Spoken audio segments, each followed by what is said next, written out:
Yes, you did read that right on the thumbnail or on the video title. Secret meeting. I might even throw clandestine in there, actually. Yes, secret meeting between Graham Potter and the players. Not so secret, I guess. We found out about it. Well, we didn't find out about it. The Athletic did. We're going to talk about that today. There's also a little bit of chat about some centre-back action, or lack thereof. Let's put it that way.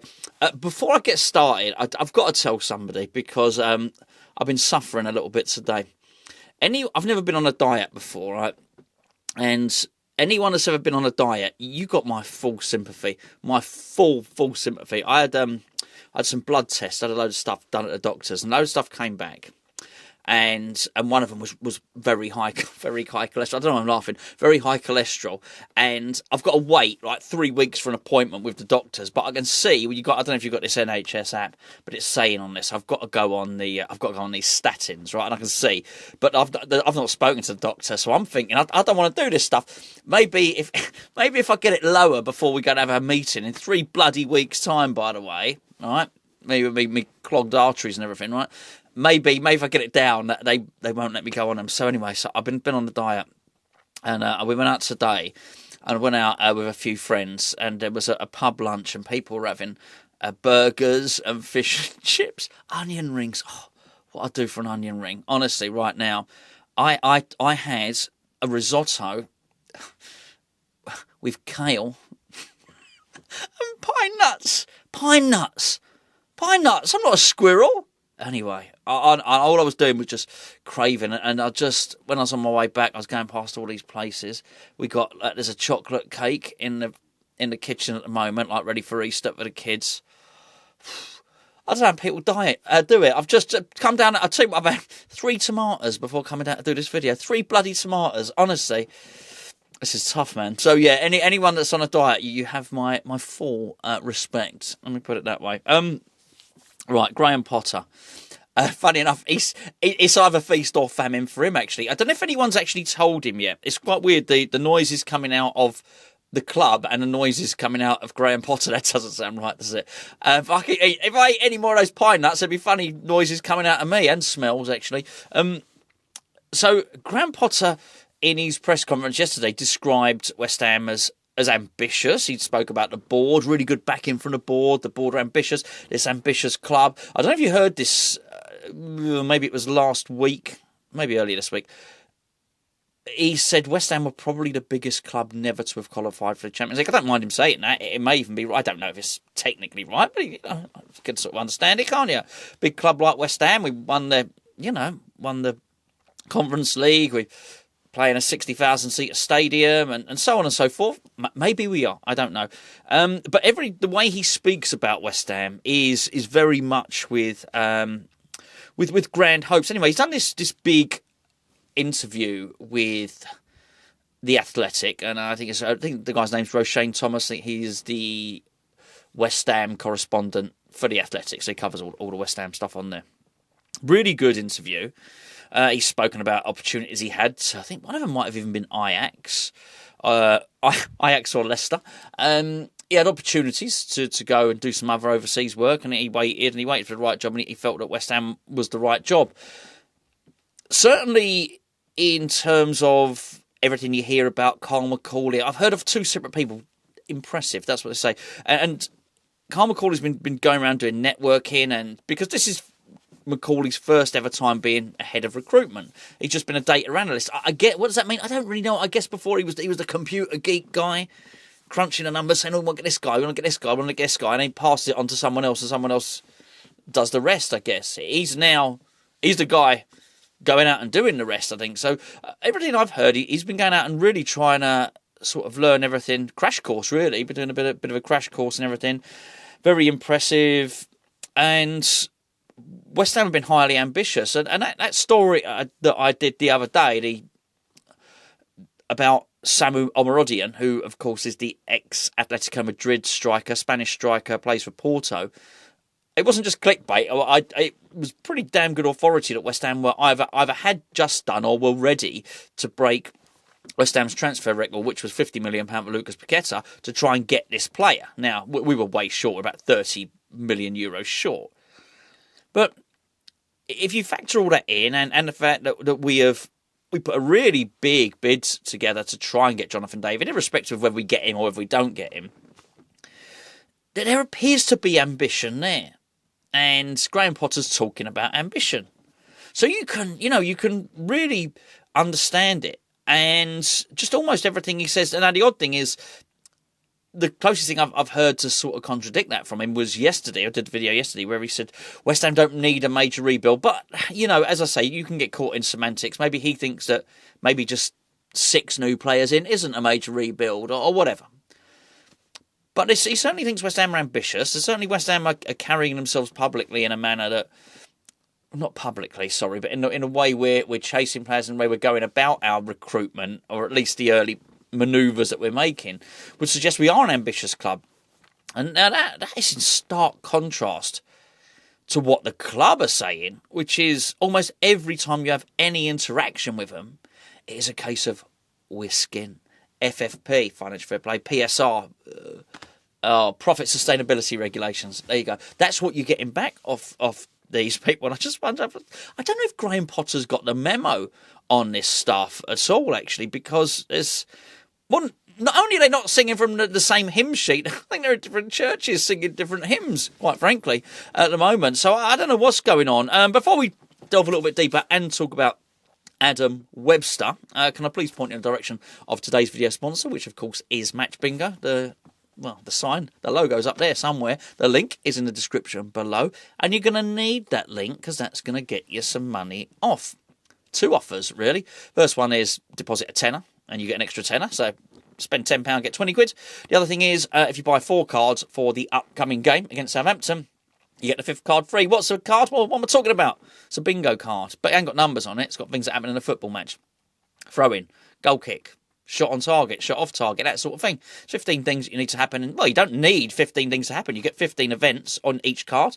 You need 5 of them to happen in a row. Like, you get paid out. Row 1, row 2, get paid out. In fact, there's 4 prize winners in every game, which is really, really good. Now, each card is only £2. I'm not swearing at you. Only £2. £2. The maximum card you can get are 10. Sorry, 5. Yeah, that's it. You only got to buy 4 of them to get that.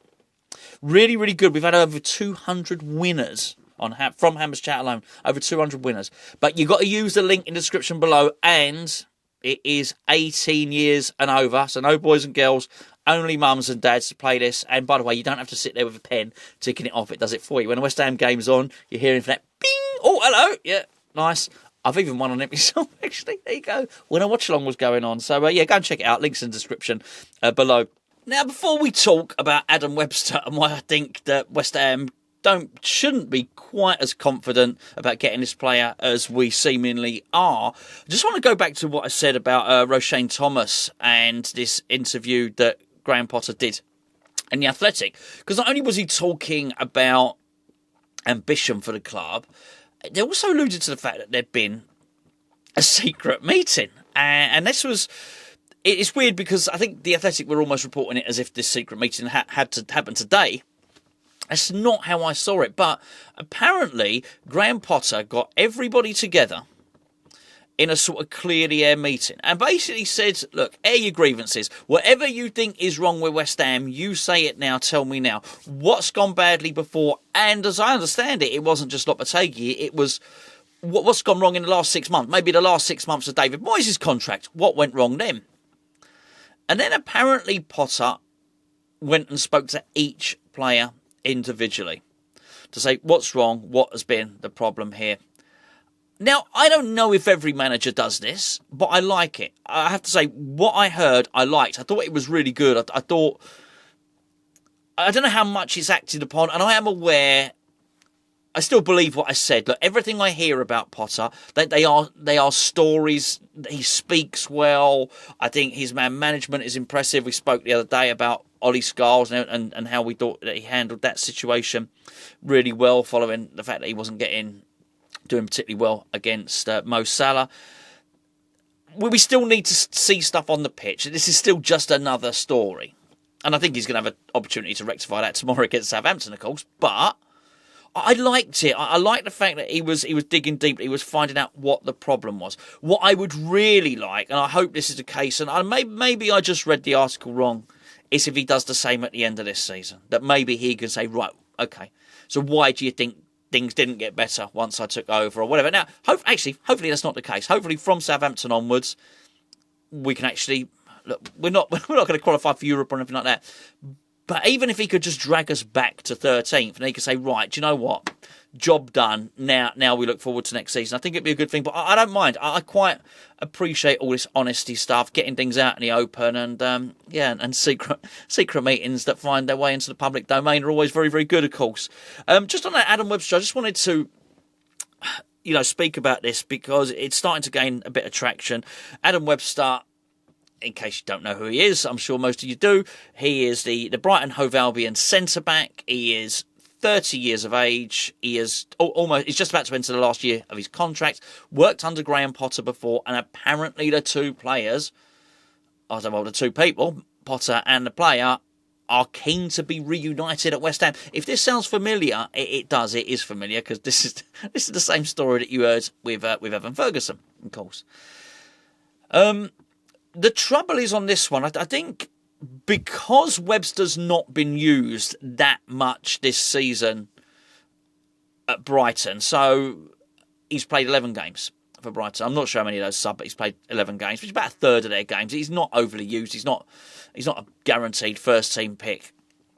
And he would be available, really, for transfer ordinarily. And you think the fact that he's sort of 30, bit of a journeyman player, getting into the last year of his contract, Brighton would probably want to sell him now rather than lose him for nothing. However, they're a bit cross with West Ham. And they are a little bit cross with West Ham because of this Evan Ferguson thing. And it's quite funny, actually, because if you go back to when we signed Evan Ferguson, it was the 2nd or 3rd of February because the transfer window went past January. In fact, I think Ferguson might have played. He might have played for Brighton on the 1st of February. But anyway, signed for us on the 2nd or 3rd or whatever it was. And there were a lot of people. If you go back and look at that video now, you'll see comments of some people saying that this deal doesn't benefit West Ham at all. Brighton wanted £45 million as an obligation to buy, and we didn't. The story was at the time that we didn't do that. You then hear it afterwards that Brighton didn't want to do that, but the story was that we hadn't agreed to it, which is why the negotiations had taken so long. And if you look at the comments, a genuine anger from West Ham fans that we didn't get the obligation to buy. I was happy with it at the time. I thought a loan deal was absolutely fine, and it's a good job we did only get the loan deal as well, by the way, because actually, Brighton must be ruined the fact that they didn't get the obligation to buy. Maybe that's played some part in the fact that we didn't play him. Maybe if we'd have got an obligation to buy, we would have played him more.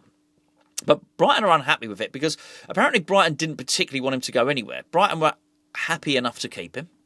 And it was very much pressure from the player who wanted to come to West Ham and play for Potter, and very much pressure from West Ham who all winter were pecking at their door, basically, and Potter wanted to be reunited with Ferguson. So I think the general consensus was, for a little while, that maybe Ferguson, it wasn't me that said it, but maybe Ferguson was a £100 million player a couple of years ago or a year ago or whatever. So there was a suggestion that maybe even at 40 million, West Ham were getting a bit of a bargain and this guy could be something again. Brighton, there was only really one benefit for Brighton, really. They wanted to keep the player, but they thought, do you know what? We don't want to keep an unhappy player here. And at least if he goes to West Ham, he'll get more minutes than he's getting here. And maybe he'll increase his value. The fact of the matter is, his value has decreased. It'd be interesting. I mean, it's so hard to say. I've just not seen anything of him. But I would imagine there'll be a lot of people now who probably wouldn't take him for 30 million. And I've just plucked that figure out of thin air. I don't know that at all. But I don't think Ferguson's reputation has been enhanced by coming to West Ham. And anyway, apparently you hear that Brighton are not happy about it at all. So I'm not entirely sure they're going to be bending over backwards to do West Ham a favour.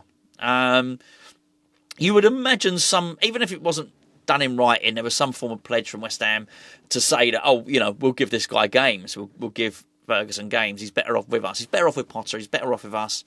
And then you get back a fully fit player who's scoring goals in the Premier League. And, he's just not playing. He's not featuring. I can barely see him featuring much this season. Maybe I'm wrong. I'd like to be wrong. Even if, as we hear, Fulkrug can only do 45 minutes, and then give Fulkrug 45 minutes and play Ferguson for the other 45. Keep Bowen in his preferred position. Let's just play with a striker. We've got nothing. There's literally nothing to lose. Nothing. We can't drop any lower. We can only get higher. I just don't think we're going to get there by parking the bus, basically. So play the striker.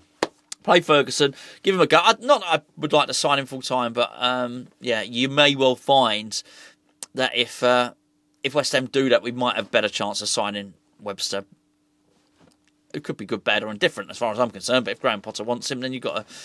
Well, I say you haven't got to give a manager the players he wants. Potter's not in that position. He can sign who he wants, so he can get who he wants. If that's who he wants to get, we've got to give ourselves the best chance. Anyway, I'll leave you with that. I'll catch up with you tomorrow. Match day tomorrow, and I'm off to eat a bit of lettuce or something.